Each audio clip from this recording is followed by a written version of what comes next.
তাহলে আজকে শুরু করা যাক এক আশ্চর্য গল্প, রিয়া করের লেখা জমির মুখ। শুনতে আশ্চর্য হলেও এটাও একটি সত্য ঘটনা।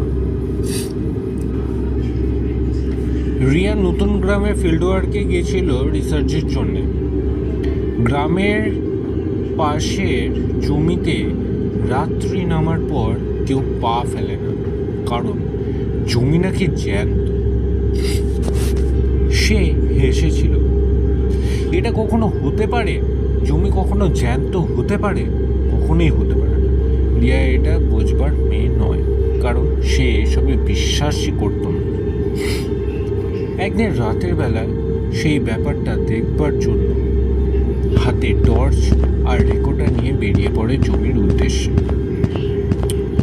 কিছু দূর যাওয়ার পর শিয়ালের ডাক এক অদ্ভুত নিস্তরতা রাস্তার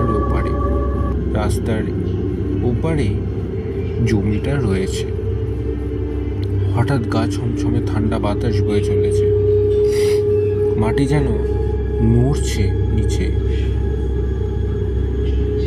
চোখ পড়ে জমির মাঝখানে কিছু একটা খুব ছোট, একটু উঁচু, যেন নাক।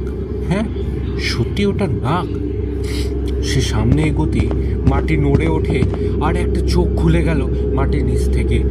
চিৎকার করতে যাবার আগেই মাটি ফেটে উঠল একটা মুখ, তারপর আরেকটা। চারপাশে গজিয়ে উঠল শত শত মাটির ভেতর থেকে জন্ম নেয় এক মুখ। সব কাঁদছে, চেঁচাচ্ছে। নিমিষের মধ্যে যেন রিয়ার সামনে হাজার হাজার মুখ উঠে এলো। তারা একটাই কথা বলছে, কাঁদছে, তুই পা দিয়েছিস, এবার তুই আমাদের একজন হবি। সবাই কাঁদছে, সবাই চিৎকার করছে। শেষ ভিডিওতে দেখা যায় রিয়া দৌড়াচ্ছে, পেছনে গজিয়ে উঠছে মুখ আর মুখ। তারপর সব অন্ধকার, শুধু একটা আওয়াজ রয়ে যায়, জমি সব খেয়ে ফেলে।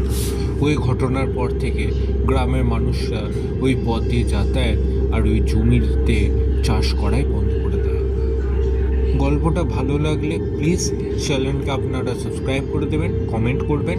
আর এরকম যদি আপনাদের সাথে কোনো সত্যভূতি ঘটনা হয়ে থাকে তাহলে প্লিজ আমার সাথে কন্ট্যাক্ট করার চেষ্টা করবেন।